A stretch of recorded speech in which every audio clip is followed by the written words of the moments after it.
Hello guys, welcome to my YouTube channel. टक्क लगाएर हामी चाहिँ अब यहाँबाट घाँस काट्न जान लाग्छौँ घरबाट। गएर एक भाइले बाख्रालाई, एक भाइले चाहिँ भैँसीलाई ल्याउनु पर्ने हुन्छ। त अब घरतिर जाने कार्यक्रम चल्दैछ। त चाहिँ भाइले टक्क उहाँ हिँड्छ तल चाहिँ यो माथिको डाँडो, यो ठुलो बुटो देखिने भन्दा नि उता परतिर जानु छ। हामी चाहिँ टक्क लगाएर अब जाँदैछौँ। टक्क जाँदा जाँदै भेटौँ अहिले गाइस। टक्क लगाएर हामी चाहिँ हिँडिसक्यो। अब होला यसो जाऊँ न त। साइकलमा हिँड्न त्यस्तै भयो। क्यामेरा किन्ने भनेको पनि त्यस्तै भयो।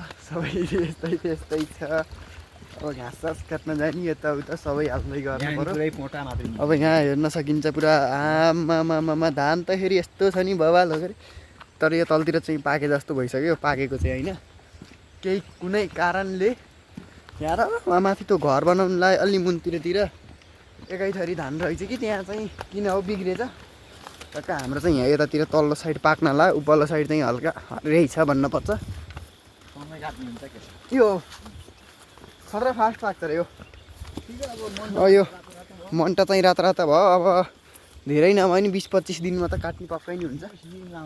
20 दिन नि लाउन हुन्छ दाइले चाहिँ। यहाँ हिँड्ने टक्क लगाएर हामी चाहिँ सट्टा गएर अब रोग लाग्यो त्यो मन्टा कुनी चाहिँ रोग हो रे। यहाँ मन्टो चाहिँ देखेन अहिले। अब यतातिर कतातिर देखेको थिएँ अस्ति। अब यता देखाइदिन्छु। यहाँ चाहिँ यो मन्टो कुहिएको। यता पनि छन्, दुईवटा हेम्मन छन्। यस्तो छ, यस्तो रोग पानी कम भएर हो रे। टक्क लगाएर यो चाहिँ हर्का साम्पाङले चाहिँ यो हिजो अस्ति 3 दिन लाएर हामीले अब सरकारले केही गर्न सक्दैन भनेर चाहिँ जनता उठेर बनाएको बाटो अलिअलि यहाँ गाडीहरू हिँड्न नमिल्ने जस्तो थियो। यतातिर टक्क बनाइयो। यहाँ नि पहिरो गएर अलि मान्छे हिँड्न अलि अप्ठ्यारो जस्तो थियो। हल्का हल्का बनाइयो। सबै श्रमदान गरे यहाँ जनता आएर टक्क लगाएर मिलेर काम गर्ने नि हुन्छ। यहाँ चाहिँ धान हाम्रो र यो 2 दिन अघि पछि होइन र। ए हाम्रो अघि होइन यो 28 गते रोप्यो, हाम्रो 3 गते रोप्यो। यो जेठको 28 गते रोप्यो, हाम्रो असारको 3 गते रोप्यो। त्यही भएर यस्तो छ। यो पाकिसक्न लागे जस्तो भइसकेको छ। बिउ एउटै हो, एउटै ब्याडमा राखेको एउटै धान। तर पाक्न चाहिँ अलि फरक टाइममा पाक्ने भयो। यहाँ त्यस्तो छ फरक छ। त्यही त्यति धेरै बिउ थियो यहाँ। कता टक्क लगाएर हामी चाहिँ यताबाट जान टाइम माथिको खरबारी आउनु त जाने। घाँसै छैन। अब माथि भिरा जानु पर्ने खासमा। भिरा जानु पर्ने हिजोको घाँस ल्याएर भिराको चाहिँ थाहा छैन। अब माथि गएर भेटौँ है त गाइस। हामी चाहिँ यहाँ अब भ्यू पोइन्टमा आउन लाग्यो। टक्क लगाएर यस्तो छ कि भ्यू। ओइ अलि माथितिर गएपछि देख्छ होला। यहाँ त देख्दैन कतिलो होइन। माथितिर गएर भेटौँ है त। यस्तो भ्यू देखिन्छ हाम्रो गाउँको चाहिँ भन्ने। यो चाहिँ टक्क लगाएर है त गाइस।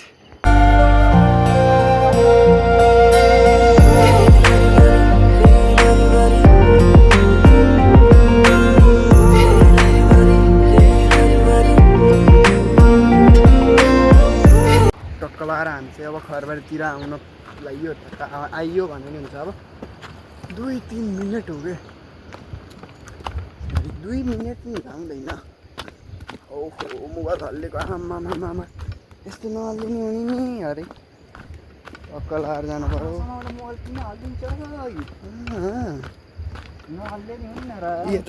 यत्र चिलाउने छिक्लिका लगाइदियो त चितार्ने अन्त चिलाउने नि आइन्छ। रात गेडी भन्नेले मैले चिलाउने बनाएको छु कि गाइस। तर मुख चाहिँ टलक्क टल्केको होला होइन। टलक्क भन्छन्। हल्किन पर्छ। मैले भन्थेँ नि यो यता कता चिलाउने थियो भनेर। है क्या उसले दिपेशले पोलेको हुँदा मैले देखेको म तलबाट। झन् उपल्लो गोलो देखिन्छन्। मुलाहरूले नत्र त पहिल्यै खाइदिने नि त कुहिरो लाथ्यो अलिअलि देखेको पछि हेर्न आएन पछि आउँदैन र पहिले खाइसक्यो रहेछ उरै त फेरि काटेछन् होइन हामीले पोल्ने गोलो हुन्छ उहाँ माथि हो माथि हो त्यहीँ खरबारीमा आइयो भनौँ कसले खसालेछ स्त्री फडाङ फुडुङ भाग्छन् यही हो खरबारी चाहिँ यही हो भ्यू चाहिँ यस्तो छ है जता गयो नि भ्यू हेर्न त छोड्दैन मैले काट्ने पो के हो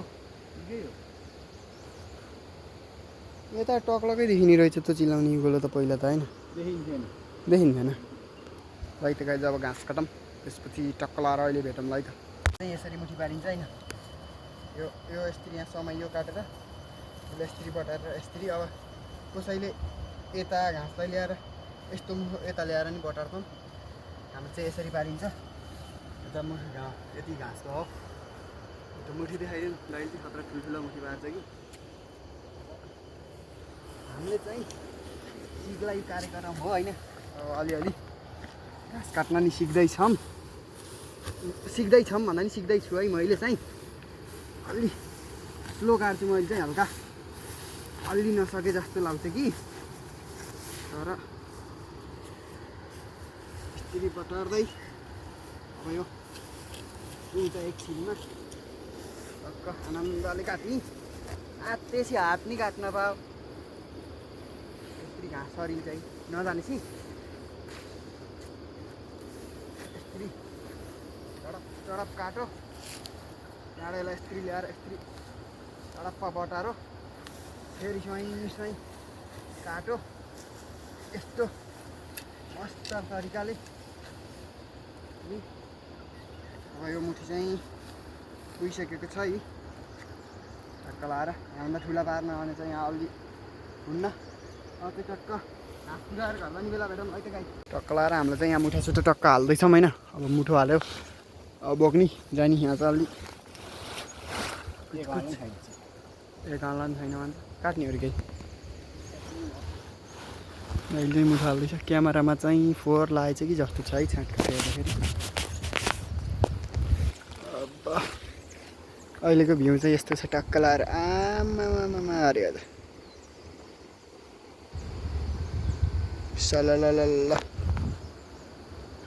अब हामीले लाँदा ठाउँलाई त गाइन्छ हामी चाहिँ घाँस बोकेर हिँडिसकेका छौँ टक्क लाएर अब चाहिँ हिँड्यो गाइज घर मुठो चाहिँ छैन सानो सानो घाँसको मुठो चाहिँ हुन्न घाम लागेको बेला मेरो थुतुन देखिन्न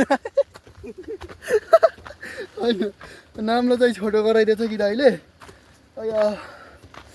त्यस्तै होला जस्तो छ आज घर पुग्न चाहिँ अलि दाइले चाहिँ यहाँ बोकेर हिँडिसकेको छ है यस्तरी गराउने रे क्या भिडियो होइन अहिले भेटौँला है त गाइज अब ओह्रालो टक्क लगाएर हामी चाहिँ ओह्रालोतिर आइसक्यो कि अब चाहिँ अन्त यस्तो छ भ्यू चाहिँ टक्क होइन ओ माई गुडनेस आमामामा स्लक्कै आकाश सफा छ आज 4 दिन भयो कि घाम लगाएका आहा यस्तो छ जामै त अब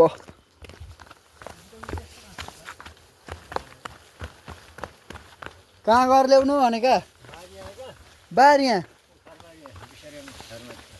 बिसारै घर यता ए ल ठिक छ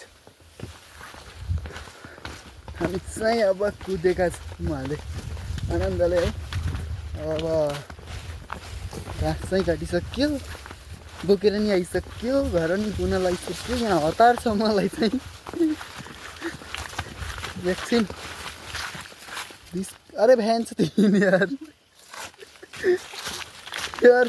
यो यार कस्तो कुरै नबुझेको र तिमीले यस्तो नि हुन्छ र यस्तो नगरिदिनु है साथीहरू यहाँ अलि हुँदैछ केही अब मेरो मुख त देखिया होइन मलाई थाहा छैन होइन अब घाम चाहिँ मेरो मुखमा नि परेन नि क्यामेरामा नि परेको छैन भन्नुपर्छ हल्लिन चाहिँ पक्कै यो सिँढी बाटो हल्लेकै छ भन्ने हुन्छ यो चाहिँ हल्लेको होइन है हल्लाएको भन्नुपर्छ टक टक टक टक सिँढी झरेको अरे यस्तो यस्तो छ बाटो, टक्क सिँढीको बाटो हो नि त। अनि अलिअलि त भइहाल्छ होइन। अब हामी यत्तिको लाइक त गइछ। अब तल कसी भेट्नुपर्छ हामी टक्क लाएर। अब टक्क लाएर हामी चाहिँ अब घर आउन लागिसक्यो कि गाइज। अब यहीँ देखाएको धानको बारी आइयो। अब उतापट्टि पनि छन् धानका बारी। खेत हुन्छ अरे, धानको बारी हुन्न, खेत हुन्छ है। मबाट चाहिँ थोरै होइन धेरै मिस्टेक भयो। जेएनजी आन्दोलनपछि सरकारले बजेट नदिने भएकाले यो हामीले गराएको बाटो भन्ने है मैले जानकारी गराइसकेको छु भन्ने थाहा छ मलाई। कलाएर यस्तो छन् धानका खेत भन्न पर्यो। बाटो चाहिँ अलि स्पेसल टाइपको छ कि। वान मिच खेतामुख डोबी सरे।